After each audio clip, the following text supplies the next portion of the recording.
we're going to be looking at the PPG Regional with what information that I have currently available to me for this video.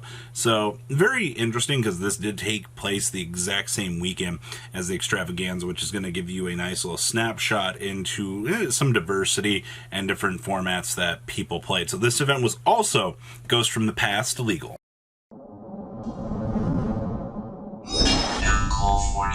Make sure you guys smash every crap out subscribe button so you guys don't miss out on more excellent content. So, Ready for Duel, we're actually going to be using their images that they posted on Facebook because it's actually quite a nice little breakdown of things for visual purposes for this video. So, top 8 breakdown for Dragon Link and Top Cut. This shouldn't shock anybody. Looking at the Extravaganza results this weekend is going to tell you the exact same thing. Dragon Link is by far the best deck in the entire room. There's no one that's even coming really close to this besides Praying Kids, it would seem. Praying Kids is a very interesting call for the format because seeing that deck like as the competitor against the deck also being like the king of one card engines. Hi Alistair, I see you. I didn't forget you over there. It's a very interesting take on things. So Dragon Link for them bad boys in Top Cut. Now we had 2 Shaddoll Dogmatica invoked for PPG. Now this doesn't really surprise me all that much, seeing that this is the other deck in the room with good 1-card engines. Also, Super Poly is a heck of a card, man. Being able to break down your opponent's cards just off of, what, any Shaddoll monster, you're like, oh. You also get Winda, which slows down the general game state for the opponent. I don't see anything too crazy about that. The big thing with having the splash of the Shaddoll package versus your regular Invoke Dogmatica is that additional access to Super Poly. You get a little bit more splashability in with Maximus.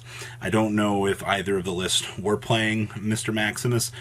He's kind of fallen out of favor a little bit in today's format, but Super Poly's a good card. Alright, now we did have Eldlich getting 2nd place out of this event, and it is Zulich. So I have pretty much noticed after Ghost from the Past has been legal between the 2 events I've had the chance to look at here, I'm seeing the exact same thing across the board. Every other Eldlich variant looks like it's kind of taken a backseat into the format. Now, I don't know.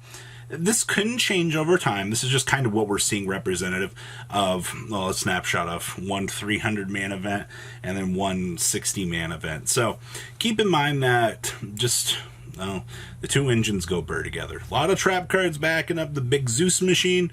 Big Zeus machine punishes the opponent. You get access to Mega Clops if you're trying to play it.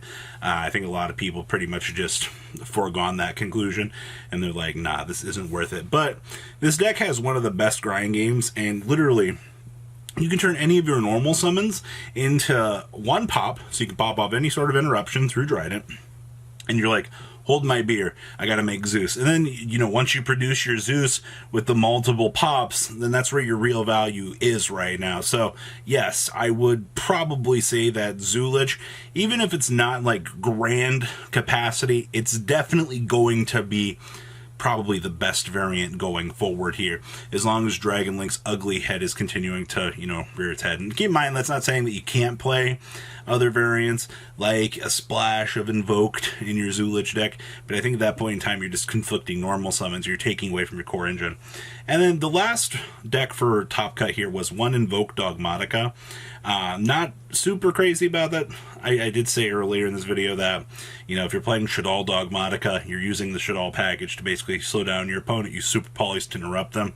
That's not saying that you can't use Super Polys to interrupt the opponent through the Dogmatica package, or excuse me, through the Invoked package, because you get access to like Kalika, some of the others. But I feel like in the overall, you know, scheme of things, the Shaddoll monsters just seem like they're more powerful overall. So first place ended up being Dragon Link, second place ended up being Eldlich Zodiac, and then third place ended up being Dragon Link for this event. Is that really any shocker for anybody here for this breakdown? Because I'm not really shocked, considering this is how things have gone for the event. So numbers look about what I would be expecting here. Dragon Link still maintaining its format dominance. Invoked and Yeah, Invoked being the one card engine it is. I'm still surprised that there's no Praying Kids in this top cut, but I guess when you have a smaller group of people, that might not be the dominant force in terms of numbers. So, one card engines, by the way, ladies and gentlemen. What do you think Dragon Link is? It's a one card engine, and then it's like 35 extenders. So, that's what happens. Now, I have some lists for you guys that Ready for Duel put together for everybody. And these actually look really nice. So, Sebastian Todd's first place list. And like I was saying in yesterday's video, Phantasme has found his way back into the format. This card is an absolute beautiful centerpiece, considering everything wants to link summon right now, man. So being able to take advantage of that, sculpt your hand, all right, whatever bad draws you got, you're like, oh, I'll just go ahead and tuck that back to the bottom of my deck. I'm not going to have to deal with that. I also see here that we are only playing the one chamber. I've been seeing, I keep mentioning this in every video because I find this fascinating, between like, we're bouncing between the 1 to 2 chambers. Like, some people are like, I'll play the 1. Some people are like, I really want to play 2. And that's fine, all right? It's the diversity of those builds that really sculpt things out. You also see here that we also have the Dark Ruler No Mores. I think that Dark Ruler No More has become that staple point for this deck. You have to use it to break boards. There's nothing that you can do about it, unfortunately, but you're pretty much going to have to play it out and play. Also, as opposed to the Extravaganza, we do have the talents in the side deck here. I think a lot of people have kind of pushed talents off to the side. Meanwhile, some people are like, oh, talents is really good. Others are like, it's not so good, all things considered. So, this particular build, Phantasmes for hand sculpting, Ash Blossoms for low impact. We're not mating the Nibiru's. We have the Drolls in the side also if we need them. And then whatever, I feel like a hand trap, whatever hand trap can do, Dark Ruler No More can do better in the situation of going second. You just break the board through it and then start full combo. Alright, in worst case, you have to use Lavi in here to break up some stuff. So, yeah, this looks pretty standard for what I would see. Other builds are what, like 20 monsters, and you have like the heavier builds that are trying like 29. This definitely feels like it takes the middle ground out of all approaches here. So I'll take that.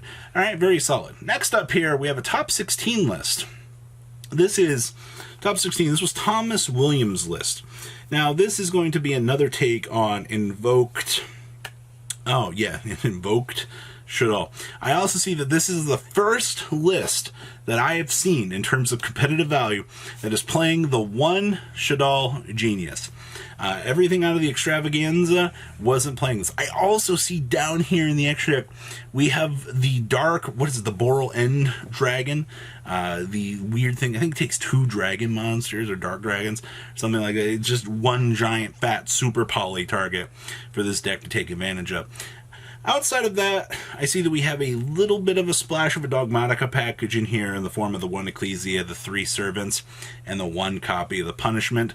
I think that that's fine. You're not going to try to bulk down too hard. Remember, the cool thing is, with that nice little splash of that Dogmatica package, you do get access to just toss your App Clone, search for your Schism, and you can start going through interruptibility on the opponent's turn. Also, I like the Pot of Prosperities in here, actually. That's a nice little spice tech choice. I think a lot of people have kind of looked at this deck and been like, I don't really want to, risk my extra deck. But, hey, man, it's a free, filter through the top of your deck, get whatever resource you want. So I kind of think it might be dumb to kind of throw that off. So I like that. That's actually kind of nice. All right. And the last list I have for you guys is a salad list. When was the last time that you guys saw salad doing anything? I'll wait. Alright, it's been a little while. This build is back to playing that, what is it, the Prohibit Snake or whatever?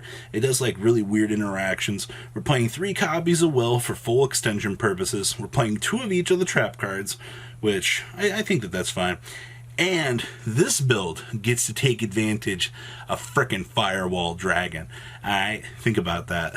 When was the last time you saw something? Oh yeah, it just recently came off the list.